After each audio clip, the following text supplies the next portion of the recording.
जंगल रे निया लगाई 4 गिरफ। बौद्ध वन विभाग द्वारा गिरफ हेले दुर्बृत्त। बौद्ध जिला पुराकटक रेंज अंतर्गत छत्रंग ग्राम पंचायत घिमकोड़ी डैम निकटस्थ जंगल रे निया लगाउथिले दुर्बृत्त। सूचना अनुसार घिमकोड़ी जंगल रे निया लिभाइबा कार्य वन कर्मचारी माने नियोजित थिबा समय रे धुंगियामुंडा गाँवर 4 दुर्बृत्त बंधुआ बेहेरा, उमाकांत मल्लिक, प्रशांत मल्लिक, बड़ गुंडीर साहिर कृष्णचंद्र दीपंकु निया लगाउथवा अभियोग रे गिरफ करा जायछि।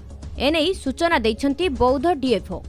सेपटे गिरफ होइतिबा व्यक्तिंक पाखरु निया लगाइबा पई केवल एक दियासिली मिलिथिबा बेले अन्य कोनोसी सरंजाम बाहरी नथिबारु एहाकु उद्देश्यमूलक भाबे गिरफ करा जायतिबा नै चर्चा होछि।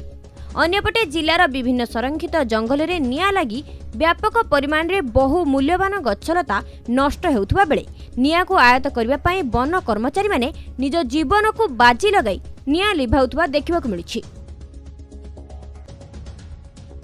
एससीएफ जितेंद्र बेहेरा एवं रेंज अफिसर पुराकटक सहित सी जंगल में बुलूले। यही परिप्रेक्षी में देखिले जे से माने 4 जन लोक जंगल में मुंडेश्वर आरएफ कंपार्टमेंट नंबर 3 रे से माने निया लगेबार देखिले एवं तांको धरी आनिकी से माने तांको आज आम विहित कार्यानुष्ठान ग्रहण करा जाउछि। हमर जंगल नियम अनुसार फरेस्ट आईन अनुसार तांको आम 3 वर्ष रु 7 वर्ष मैक्सिमम पनिशमेंट दिया जबार व्यवस्था रही।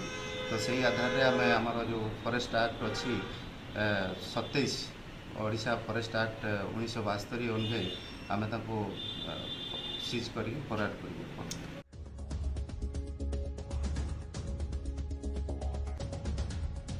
बौद्धरू धीरेन प्रधान, कोणार्क न्यूज।